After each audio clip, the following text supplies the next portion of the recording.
नमस्कार दोस्तों।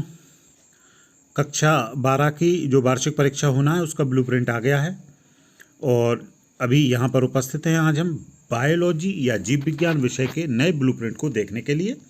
ज़्यादा नया कुछ नहीं है, वही जो पिछले विगत वर्षों से होता था वैसा ही पैटर्न होना है, क्योंकि नए जो बदलाव थे वो सभी निरस्त कर दिए गए हैं। जल्दी से देख लेते हैं कि जीव विज्ञान में किस प्रकार से आपके जो प्रश्न हैं वो परीक्षा में पूछे जाएंगे। तो दोस्तों, आपको पता है ये जो प्रश्न पत्र है 70 अंक का होना है। 30 अंक का आपका प्रायोगिक परीक्षा होती है, प्रैक्टिकल जिसे आप कहते हैं।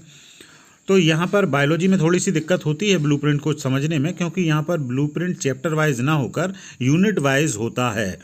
जैसे केमिस्ट्री में आप देखते हैं कि अध्याय वाइज आपको चैप्टर 1 चैप्टर 2 से मिल जाता है कि कहाँ से विकल्प आना है, कहाँ से नहीं आना है। लेकिन जीव विज्ञान में थोड़ा सा हटके है। सबसे पहली जो आपकी यूनिट है जो रिप्रोडक्शन नाम से है या प्रजनन नाम से जो यूनिट है, वो पूरी यूनिट में लगभग 3 अध्याय हैं, इसमें 3 से 4।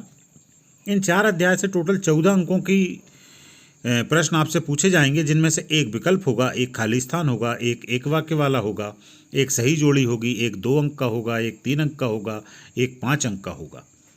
तो अब आप समझ सकते हैं कि लगभग 3 से 4 अध्याय से आपके टोटल इतनी चीज़ों को पूछा जाना है।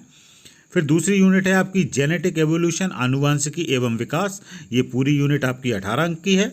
इसमें से एक विकल्प, एक रिक्त स्थान, एक वाक्य, 2 सही जोड़ियाँ, 4 प्रश्न 2-2 अंक के और एक प्रश्न 5 अंक का। तीसरी यूनिट है बायोलॉजी एंड ह्यूमन वेलफेयर, मतलब जीव विज्ञान एवं मानव कल्याण।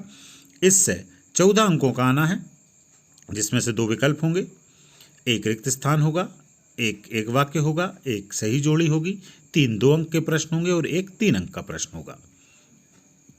और चौथी यूनिट है बायोटेक्नोलॉजी एंड इट्स एप्लीकेशन, मतलब जैव प्रौद्योगिकी एवं इसके अनुप्रयोग। ये टोटल 12 अंक की है। इसमें से एक विकल्प वाला आना है, एक रिक्त स्थान आना है, एक वाक्य में, एक सही जोड़ी में, एक 2 अंक का और 2 3 अंक के प्रश्न इस यूनिट से पूछे जाएंगे। आखिरी जो यूनिट है 5वीं यूनिट, इकोलॉजी एंड एनवायरनमेंट, तो इसमें से टोटल 12 अंकों का आना है, जिसमें से एक रिक्त स्थान होगा, एक वाक्य होगा और 2 अंक का एक प्रश्न, 3 अंक का एक प्रश्न, 5 अंक का एक प्रश्न। टोटल प्रश्न हो जाएंगे 22।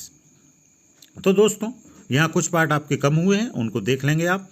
जैसे आपके जो पार्ट कम हुए हैं उनमें से इकोलॉजी एंड एनवायरनमेंट में से एक चैप्टर कम हुआ है।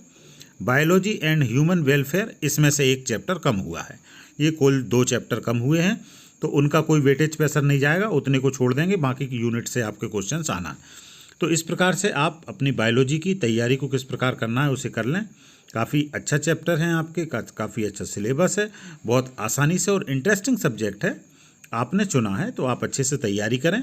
और सिलेबस में क्या क्या है, आपकी जो बुक्स होंगी उनके आगे लिखा होगा, और नहीं है तो यहाँ भी लिखा हुआ है।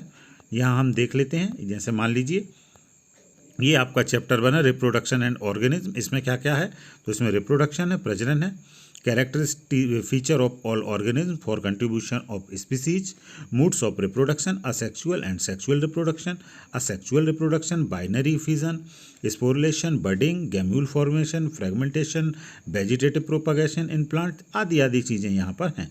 तो इसको पूरा यदि पढ़ेंगे तो काफ़ी लंबा समय हो जाएगा। मैं स्क्रॉल कर देता हूँ, आप इसका स्क्रीनशॉट ले लेंगे और इसको एक बार अपनी बुक से टैली कर लेंगे।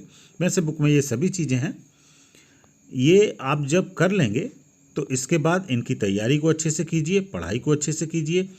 हर यूनिट से कौन कौन से महत्वपूर्ण, कौन कौन से आईएमपी क्वेश्चंस हैं जो परीक्षा की दृष्टि से उपयोगी हैं और आएंगे ही, इन प्रश्नों के लिए बहुत जल्द मैं आपके बीच में आ रहा हूँ और आपको तैयारी करवाऊंगा पूरे आईएमपी क्वेश्चंस की एक पूरी सीरीज बायोलॉजी की, अध्याय वाइज किस अध्याय से कौन से प्रश्न को करना है, डिटेल एक्सप्लेनेशन मैं आपके सामने करूंगा और बहुत अच्छे से वो आंसर्स आपको इजीली याद हो जाएंगे और आप अच्छे नंबर से बायोलॉजी को उत्तीर्ण करेंगे।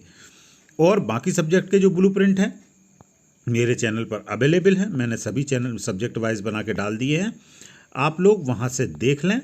और मेरे चैनल को यदि आपने अभी तक सब्सक्राइब नहीं किया है तो ज़रूर कर लें, क्योंकि जो भी लेटेस्ट इन्फॉर्मेशन या अपडेट बोर्ड से आएगा मैं तुरंत आप तक उपलब्ध कराऊंगा। और आपको यदि अपनी स्टडीज़ को लेकर कोई चिंता है, कोई समस्या है, कोई कन्फ्यूज़न है, आप मुझे इसी वीडियो के नीचे कमेंट कीजिए। जो भी दिक्कत है मैं प्रयास करूंगा अपनी तरफ से कि मैं आपकी उस उलझन को जरूर सुलझा पाऊँ। बहुत बहुत धन्यवाद सभी को।